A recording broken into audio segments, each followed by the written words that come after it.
So JM Thompson was born in England. He holds a BA in English Literature from Oxford University and a doctorate in clinical psychology. He completed his psychology training at the University of California, San Francisco, where he conducted research on the brain mechanisms of meditation and the physiology of trauma.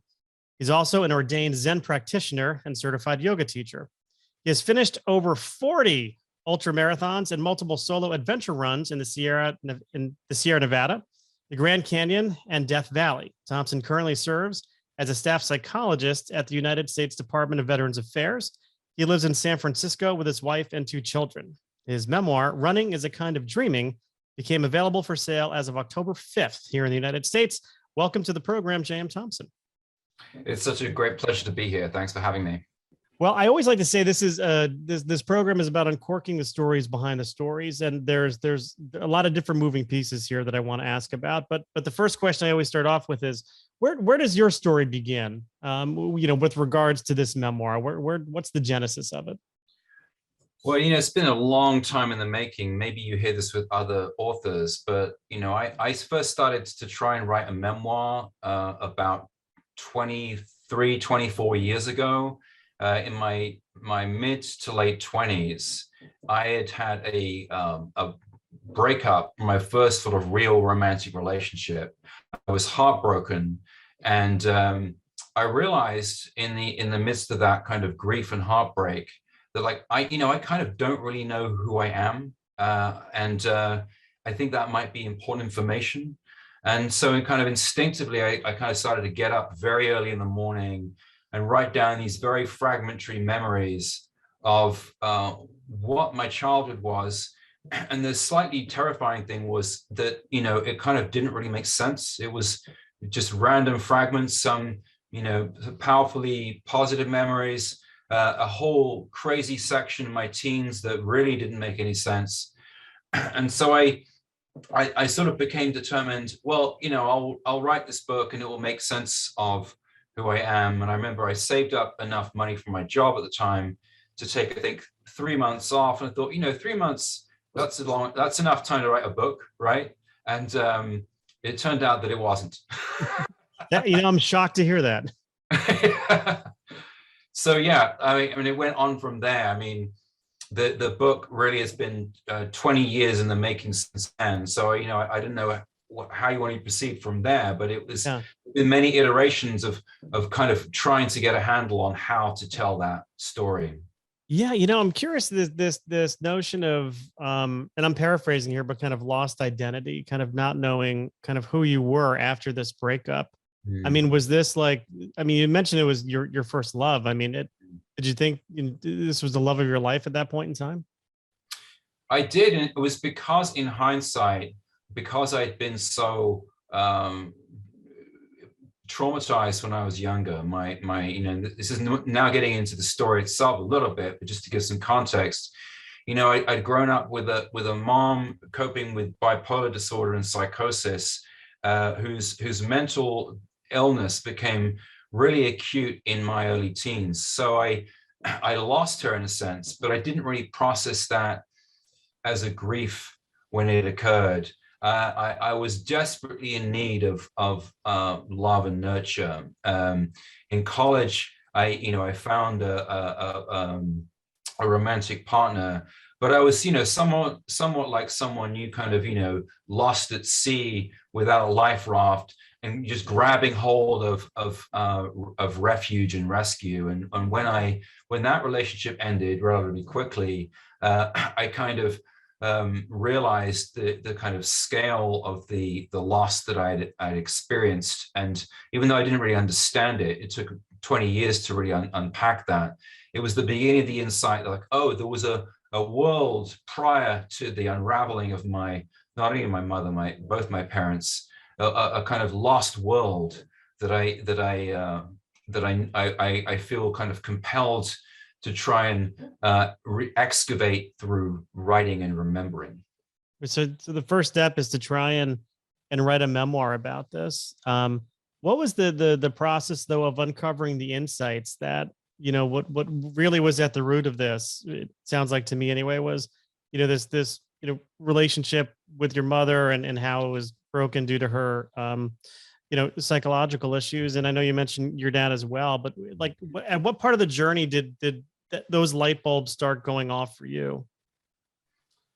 Well, there were several phases of this. So I continued with that process of kind of trying to bring to mind consciously memories of what happened from, the earliest surfacing of conscious experience, age 3, through to my early adulthood, for several years, and found that I was stuck in a kind of loop, going round and round and round, thinking about the same memories and writing. I don't know, I must have written 75 drafts and couldn't finish. And in fact, that was, and then actually I gave up. I just like abandoned it, which was another loss of identity. I'd always had aspirations as a writer.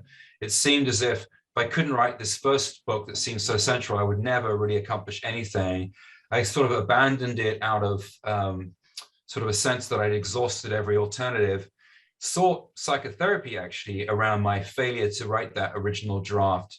And the question, which, this is in the book, the psychiatrist's first question is, I presented this very long and elaborate sort of narrative, not only about my life story, but about my attempts to sort of represent that in writing.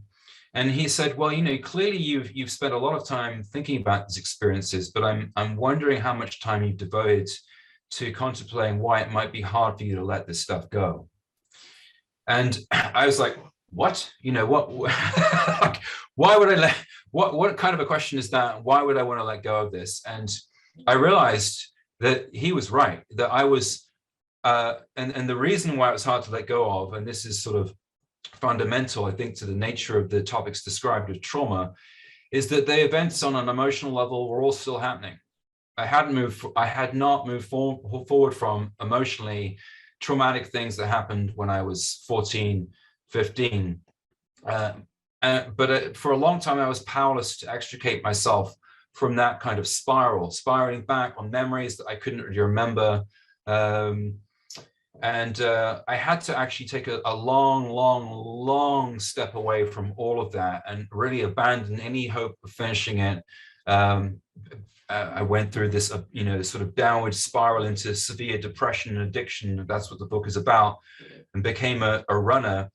And it was through actually running, through the dreamlike trances of running, that something began to kind of shift psychologically that enabled me to kind of piece together the past. I started to write actually random blog posts about running. It initially all seemed like I'm just doing this new thing now. I did that for quite a while, but then the next aha moment was like, what if there's actually a through line here? What if I join the dots between the insights in running and this abandoned kind of seemingly hopeless sort of fragmentary manuscript about my past? What if actually this is the story? And that was the seed of the book that eventually I wrote. Well, you mentioned addiction, your own mental health issues, and a suicide attempt. I'm curious to kind of go back there. Yeah. And just kind of help me and us, just walk us through that in terms of what brought you to that point, because that's where it seems where the running really came into play, when you were in the hospital, right? Yeah. So I'd coped with depressive episodes and depressive feelings periodically since I was about 14, 15, but they'd always had these sort of periods of remission in between them and were always somewhat manageable. Something shifted in my late 20s, early 30s, where the depression, anxiety became way more severe, and there was seemingly nothing that could be done to alleviate that. Became suicidal, attempted suicide, ended up in the psychiatric hospital in San Francisco. One day, I was escorted with the other patients up to the rooftop basketball court of the hospital. I knew that in a few short minutes, I was going to be back down in the locked unit, essentially incarcerated again for my own safety. And this impulse came over me to run, run right now. So I did. I started to sprint back and forth.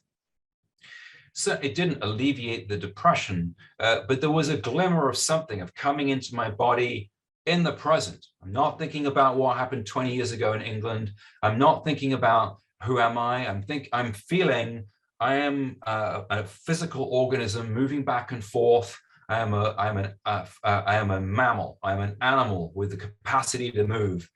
And it was the beginning of a sort of glimpse of a different dimension of what it means to be an embodied human being that was totally separate from all of this sort of depressive rumination that had been really kind of driving my sense of self for really forever.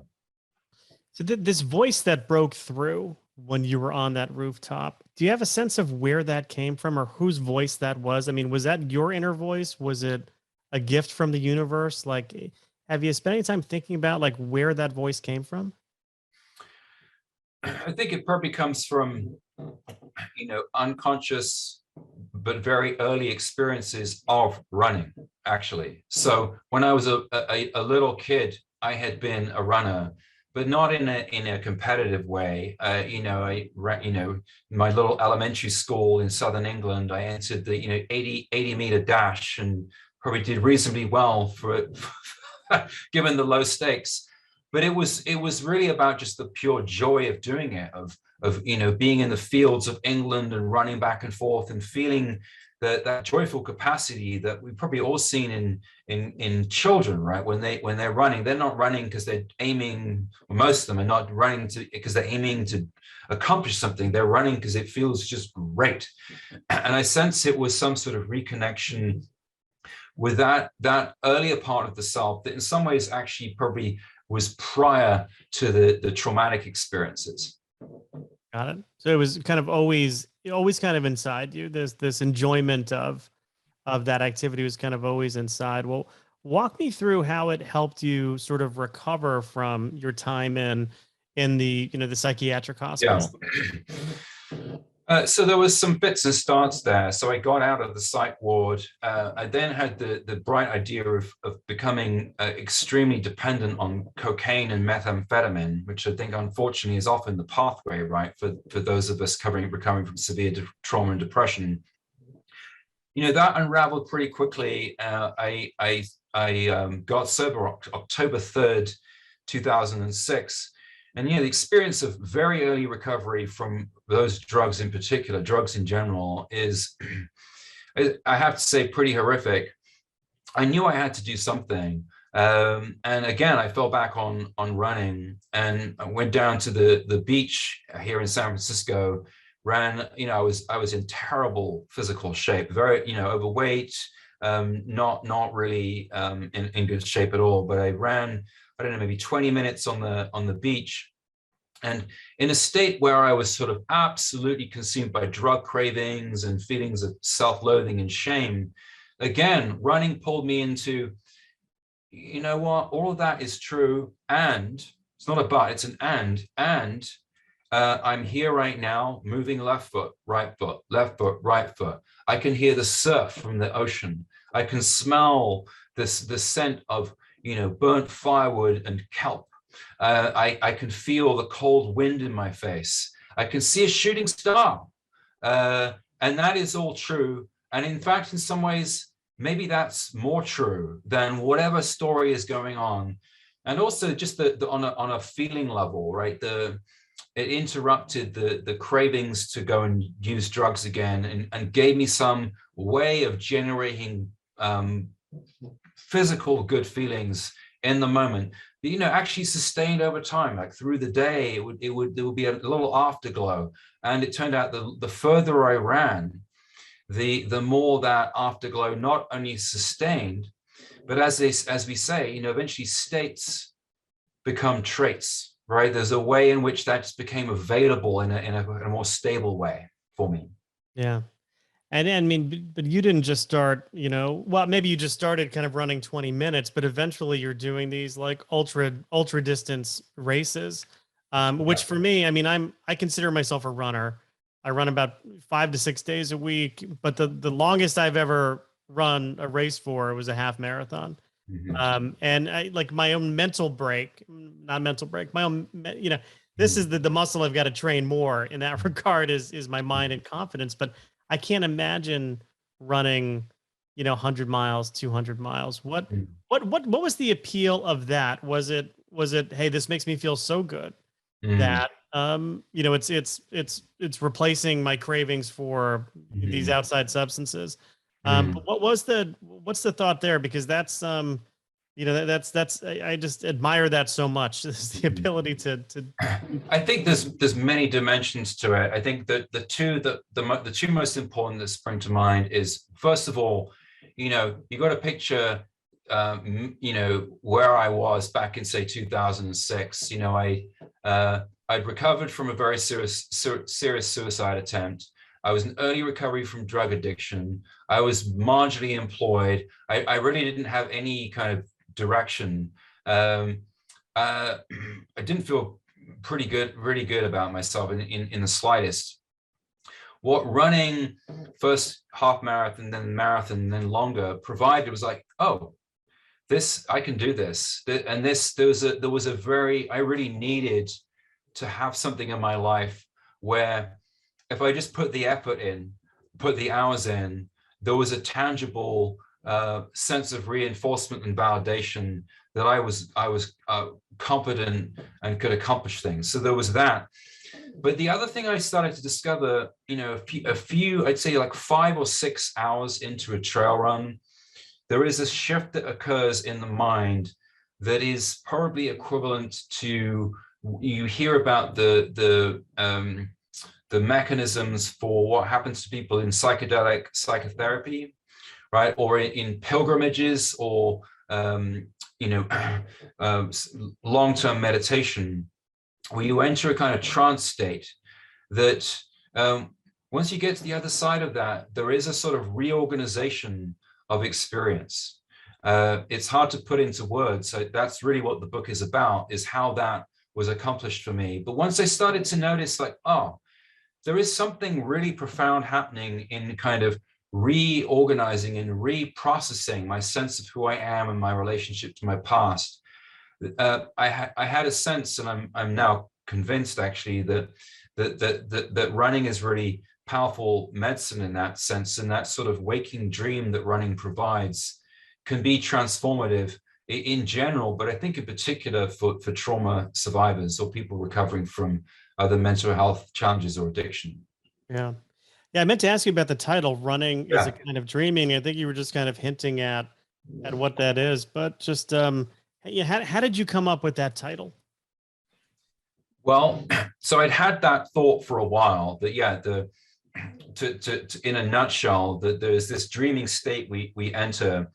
I believe that in one of the many iterations of the proposal that I'd developed with my agent back in around 2016, where I talked a lot about the interconnections between running and meditation, and how running was a trance-like state that changed our memories and so on. That running is a kind of dreaming was either the second to last or last sentence in one paragraph. And my agent, Bonnie Nadell, actually just highlighted, I said, that's the title. And she was, I think, insightful. So I have her to thank for pointing me to that sentence as a powerful encapsulation of the real thesis of the book. Yeah. Well, let's talk about the process of getting it published, because I know, you started writing a memoir, back in university days, your early 20s. When did you start picking it up again? And what was the sort of the process to get it to where other people could read it? Yeah. So I'd had this abandoned memoir. I'd gone to grad school where I'd written a whole range of very sort of technical scholarly papers about trauma and neuroimaging and the mind. I had that. then once I was well on my way as an ultra runner, I started to write these long, very, very nerdy blog essays about 100-milers, where, it probably had a readership of like 3 people or something like that. My ultra running friends who shared some of this strange overlap between running and philosophy or whatever. And then I got to the end of grad school, and I was in a clinic working with patients and thinking, what do I want to do next? There's a range of things you can do as a psychologist. And I had this aha moment one day in the clinic, actually, that, as I was sort of alluding to earlier, well, what if all of these disparate parts of writing and myself, what if there is a through line? A, and B, what I really want to accomplish now as a clinician psychologist, certainly there's nothing wrong with scientific publishing, and I've certainly enjoyed reading technical books, but I had an intuition that there might be a way of circling back to the memoir, informed by real recovery, but also everything I knew as a therapist and a scientist, and having heard hundreds or if not thousands of stories from patients. Not that I would ever use their stories, but seeing patterns, that if I pulled all that together and just told my story again, that might be a powerful story for folks to hear. So I had that aha moment. I wrote maybe a 1-paragraph outline that I sent to Bonnie Nadell, and she, I will be eternally grateful to her for this, was like, well, that's interesting, and then talked to me on the phone for a while, and we went back and forth for actually a really long time, iterating on how to turn that aha moment of stitching together into actually stitching together. And it was not straightforward, as you might imagine. I would shift into very sort of technical, wonky writing, and then go into sort of very personal stuff, and kind of developing the capacity for the kind of voice that can move, that it is centered in personal experience, but can also sort of be informed by scholarship in a way that hopefully is still inviting and still pulls you along the story. That required a tremendous amount of iterating. Did you know Bonnie is your agent's name, right? Yeah. Did you know her before this, or did you just take a shot in the dark, send a paragraph to somebody you didn't know, and all of a sudden it sort of started that conversation? Because usually when I talk to authors, self included, you're sending out 20, 30, 40, 50 query letters to get someone's attention. It seems like yours hit a bullseye right away. Well, I have a good friend, Josh Davis, who is an author who had and is represented by her. And, I didn't really know people in the literary world. I had some attempts back in the day to contact people in London, and everyone said, oh, this is very raw and personal, and, it's not ready for publication, kind of. So my friend Josh had suggested, well, you could email it to Bonnie. It wasn't lost on me, and I hope she won't mind me saying this too, that she is probably best known, at least very well known, for having represented David Foster Wallace for his career, and to some extent, although he's a very different author in some ways, he does, I believe, sketch out emotional and conceptual territory that is overlapping. So I had an intuition that she would be a receptive ear to my aims here, which I didn't think would necessarily be the case for any agent. I think that this topic in particular of suicide, understandably, it is very hard for people to attend to, and I imagine it would be challenging for many agents or editors to want to be signing up to Well, as you know, this isn't just a one and done. This is months and then years of being kind of intimately involved with an author as they kind of work on the story, and that is would have been challenging. So I was fortunate in finding that particular partnership. Yeah, that's it. I think that's an important thing for prospective authors, or prospective published authors to get in mind, to keep in mind, which is that, hey, when you're getting those rejection letters from agents, they are, they're not just cold and heartless. I mean, sometimes those letters are cold and heartless, but but you have to put yourself in their shoes and say, they're signing on for at least a 12 to 14-month commitment working with you and helping you shape your story and getting it ready for, sale, publication, and all that. So I think that's an interesting thing to keep in mind, that not many authors kind of talk about. A lot of them talk about, how hard it was to find it, but Yeah. One of the reasons why I was so curious to talk to you, when this opportunity came to me, two reasons. Number one, running. Yeah. I've been a runner. I started running cross country in high school, and kind of had a on again, off again relationship with it over my adult life. But the past 3 years or so, I've had a very on again relationship with it, and a lot of it has to do with kind of my own mental health, and that is my time. It's like usually that's the only time I get during the day. That's really me, where I can really disconnect and not be bothered by anybody. But really, it's what was even more interesting to me than that was this focus on mental health, and it's among men, mental health. I get the sense anyway. It's not really talked about as much. It's a little bit more taboo, and I'm just curious as to, do you see that changing? Do you see the stigma around mental health and men changing at all, or is it still, very much there? I sense that the stigma around talking about mental health in general, and for men in particular, there have been significant positive and promising shifts over the last, say, 10, 15 years.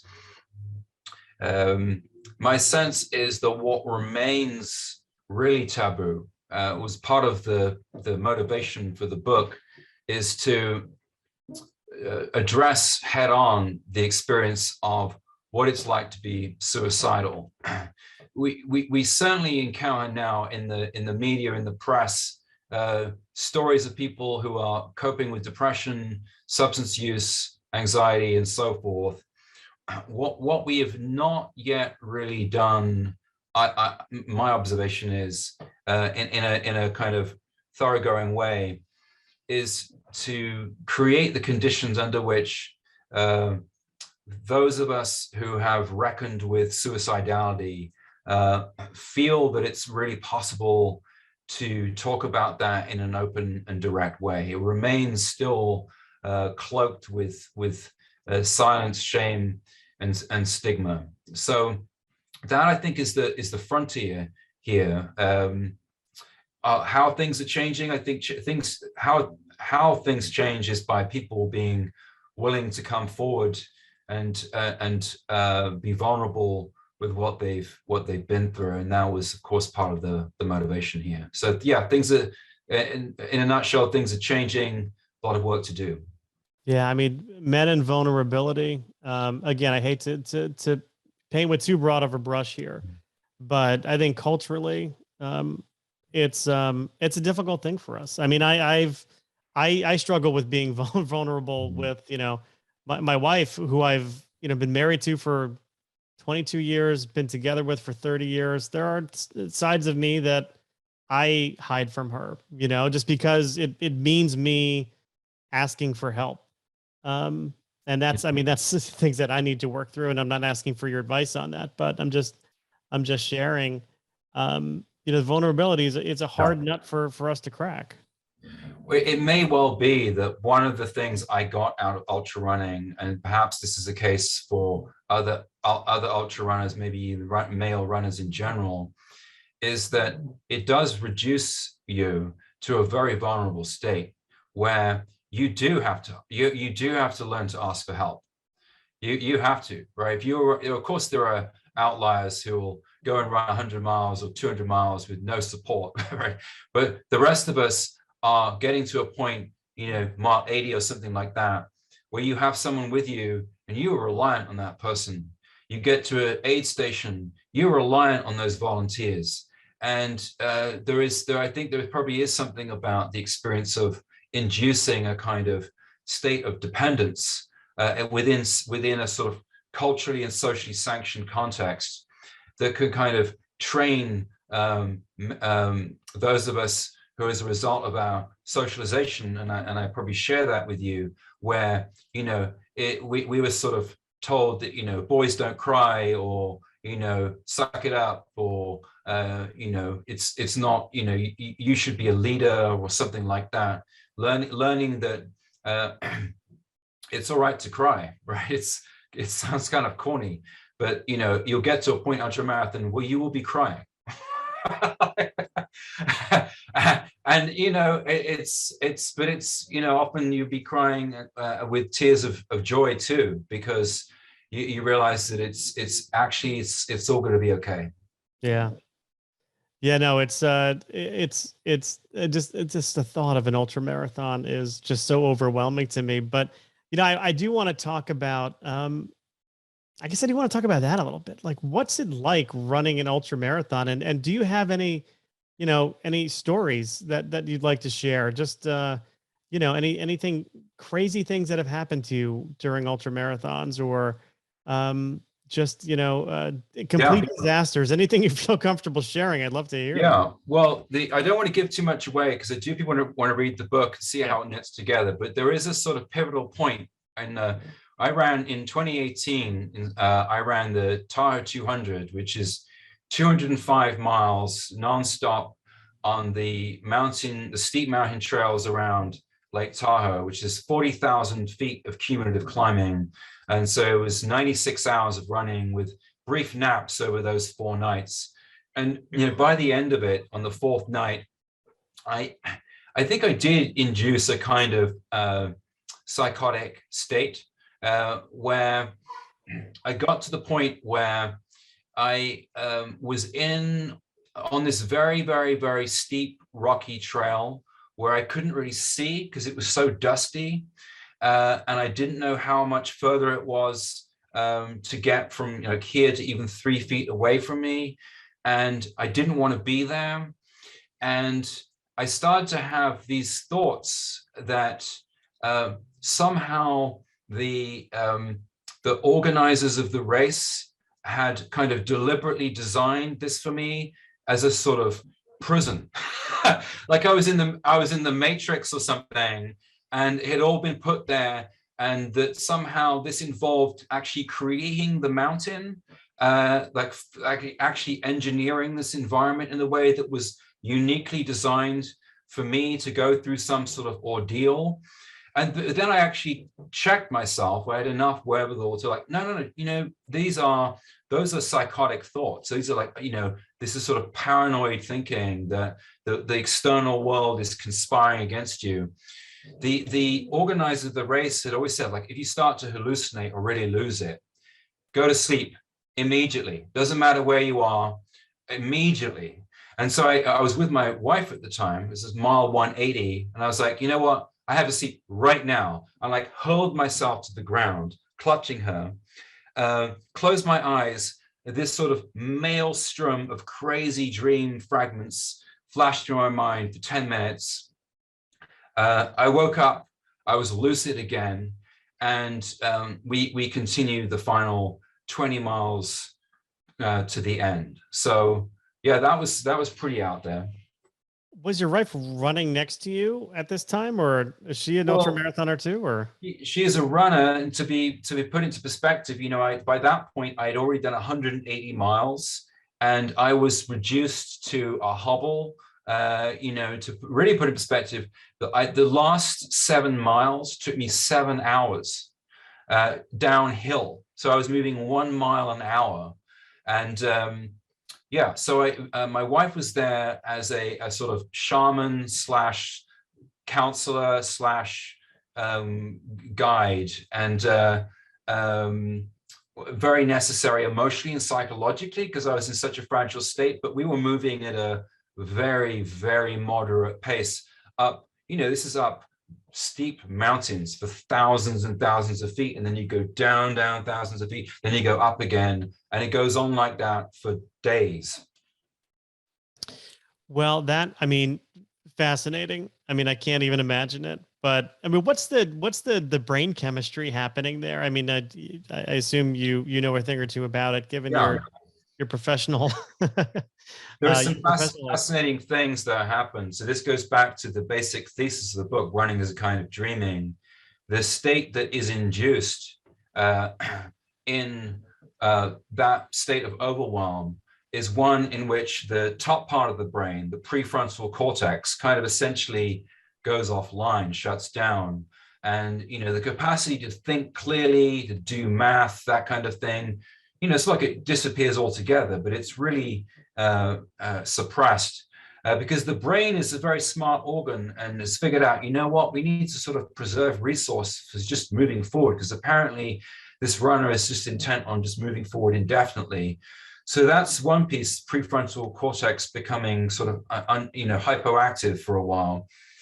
The other piece is around the nature of the dream, the waking dream of running as a sort of healing process, which is to do with the effect of aerobic exercise on the creation of new brain cells and new neural pathways. So we used to think that you have this set of brain cells you're born with, and then that's it. They basically die off. But actually, it turns out there's a phenomenon, it's called neurogenesis, where you can create new brain cells. One of the main mechanisms to do that is aerobic exercise, like running. And it actually creates new neurons, in particular in an area called the hippocampus, which supports memory. So running is really good for the brain. Running heals the brain.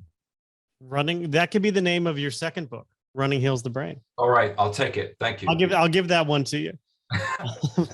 As we wrap up here, I'm just curious, what would you tell somebody? Let's say, I'm sure there are people out there struggling, especially in this, day and age where, COVID is still a big question mark. People are still living under certain restrictions. There's a lot of fear out there. What do you hope that anybody who is struggling with feelings of hopelessness will take away from reading your book? What I strive to create in the book is a story about, really, it's like a descent into the underworld. And like all classic stories of a descent into the underworld, I think the reason that we have those stories is to have a sense of kind of solace and company, and know that whatever we're going through, however kind of bleak and dark it is, you can kind of have a sense that, across the universe, someone else has been where you are. And there is a pathway out of this. So if you're feeling hopeless, I want people to know that there is a pathway forward. Pragmatically, I also want people to know that there are resources out there. I have them on my website, runningasakindofdreaming.com. There are helplines available for people coping with suicidal thinking or depression or trauma right now. But mainly, I want people to feel company and solace as they travel with me on this path, as I recreate it, of going into the abyss of depression and moving out of it, and knowing that you're not alone. All right. So less serious question here. You're stranded on a desert island. Yeah. You could bring 3 authors with you, not the people, but their work, or 3 musicians or bands with you. Who's coming to the island? 3 authors and 3 bands? Either or. I'm just curious. Authors, I would probably take William Shakespeare. He would be entertaining. I would take who else would I take? I would take T.S. Eliot as a poet. And if I get to pick one musician, who would Prince. Ooh, that's a good one. Yeah. That's a very, not many people know how musically oriented he was, but his guitar playing, man, I Yeah. put him up there with Eddie Van Halen. I mean, I know that could be sacrilege to say, but he was just Yeah. an amazingly talented musician. I think he played, he could play 14 instruments or something Yeah. like that. He was an absolute virtuoso. He's like Mozart of our time. Yeah, no doubt. And as a child of the '80s, I always appreciate a good Prince reference. Well, JM Thompson is the author. We've been talking about his life and everything that inspired and led up to his new memoir, Running is a Kind of Dreaming, which is available for sale now. JM, any advice on where people can pick up your book? Anywhere books are sold. You can also go to my website, runningisakindofdreaming.com, where I have links to all the available retail sites, bookshop.org. There's apparently a website named after a large river in South America. They sell books apparently, and so forth. Very good. Well, thank you for taking the time to chat with me today, JM, and all the best with your book. Thanks so much for having me in your show. It was a real pleasure.